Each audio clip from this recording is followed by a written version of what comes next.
All right, kitties, it's Grandma Shannon here, and we are now on the 10th section of the Kingdom of Fantasy.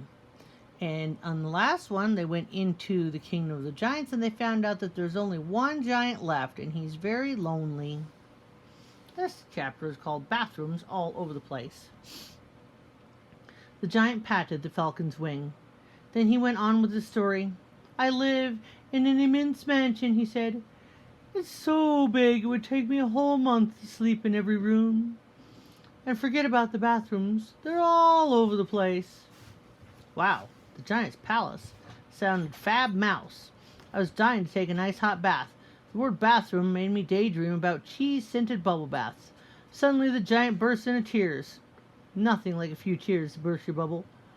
Oh, it's so sad living alone in such a huge house, the giant sobbed.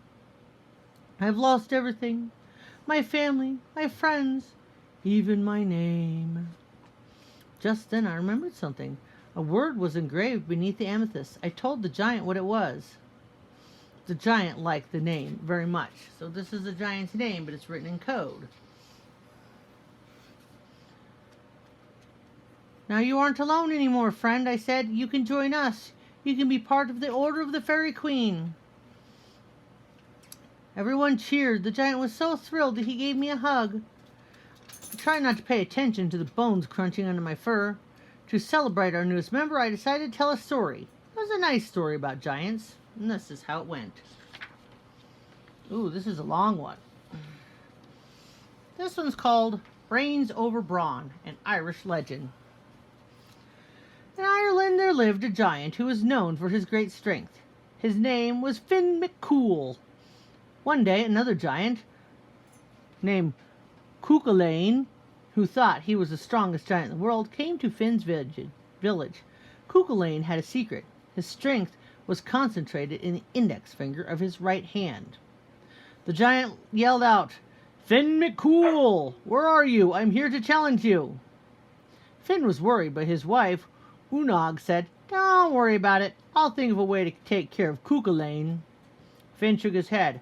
What can you do to help me? You're just a weak woman. Unog assured him, Brains over brawn. The giantess had her husband lie in a baby's crib. She told him to be still and quiet. Then she baked 2 loaves of bread. One of them she hid a rock. When Cuchulainn arrived, Sly Unog came out to greet him. Are you looking for my husband, Finn McCool? She asked. Don't worry, he'll be back soon. While you're here, would you do me a favor? The sun's about to rise. Would you please turn my house in that direction? My husband does it every morning. With a tremendous strain, Cuchulainn turned the house. In the meantime, he thought, this Finn McCool must be very strong. Then the giantess offered Cuchulainn a loaf of bread with a hidden rock. Taste it, it's my specialty. As soon as the giant bit into it, he broke a tooth. Ah! The giantess acted surprised. Don't you like it? I'll always give this bread to my baby. In the meantime, she gave Finn McCool, who was in the crib, the bread without the rock, and Finn McCool ate it without a problem. Meanwhile, Cuchulainn was thinking, wow, that baby is huge. I wonder how big his father must be. He must have some phenomenal teeth. Then he stretched his index finger towards Finn's lips. With a chomp, Finn cleanly bit off the giant's finger. Cuchulainn screamed, Oh, my index finger! That was my favorite finger! He ran and ran and ran and never, ever, ever came back. Finn McCool climbed out of the crib. So what is worth more, brains or brawn? Unog asked him. Finn embraced his wife with admiration. Woman, you should be proud of yourself. You just defeated the strongest giant in Ireland.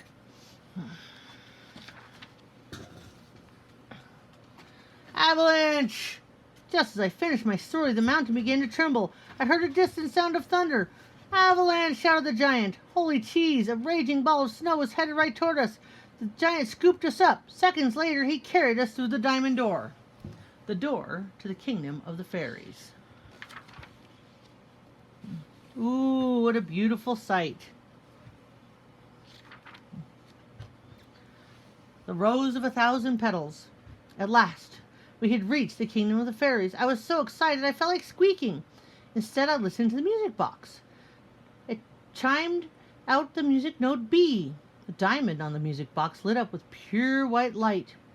A plant magically appeared, a blossom, and it blossomed into a beautiful white rose with 1,000 petals.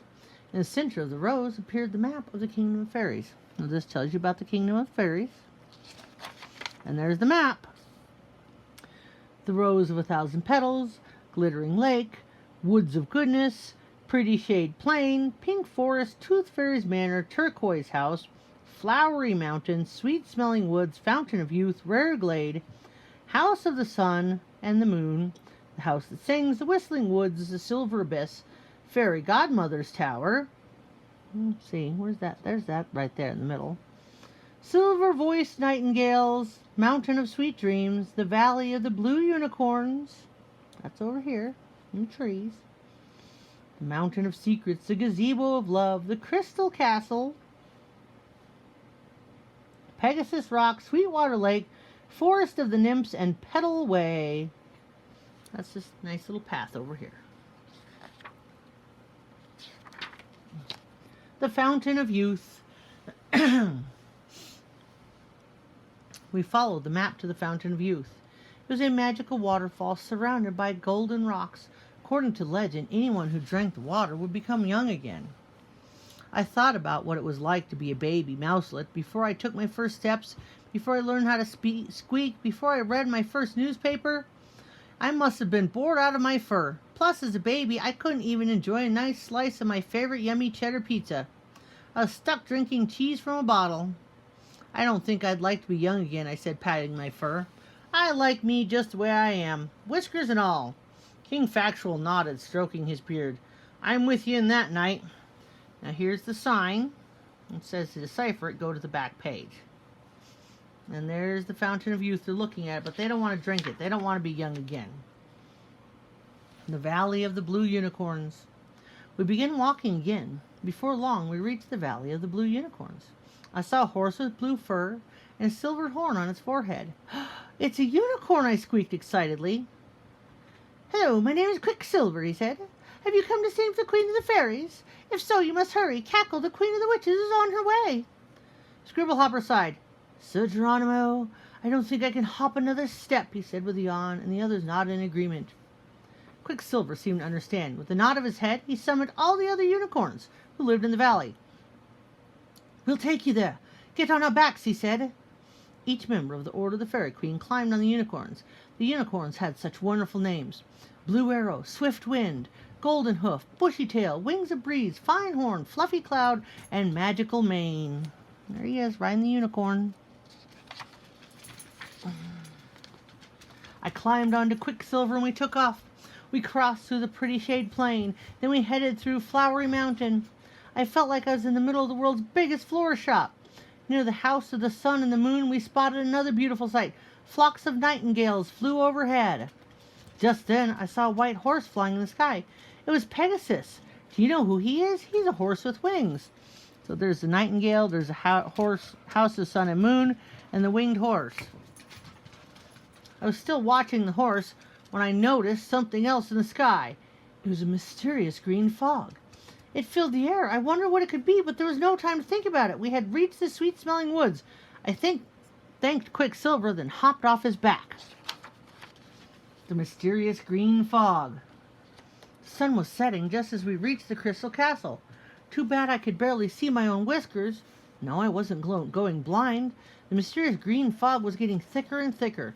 Suddenly, I noticed a speck of blinking light fluttering in front of me. Psst, Knight! Yoo-hoo! Your knightliness, a little voice called. A firefly rested on my paw. Hope I didn't blind you with my light. Sometimes I don't know my own wattage, the firefly chirped. I'm Blinkette. I just wanted to warn you about the green fog. It's a spell cast by Cackle. It has spread through the kingdom of the fairies.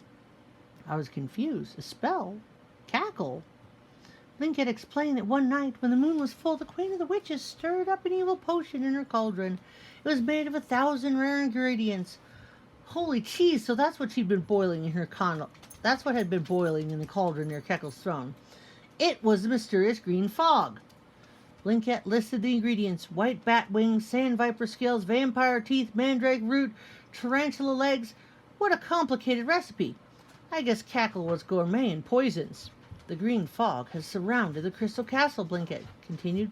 Blossom, the queen of the fairies, has fallen into a deep sleep. There's a castle with a fog around it. And all the fairies in the kingdom have fallen asleep with her. But you can save her, Knight. Tried to explain, but I wasn't a knight, but it didn't get me very far. Don't be silly, Knight, Blinket cried, flapping her wings. Of course you are. Why else would you travel all the way here? Only a knight would be so kind and so brave.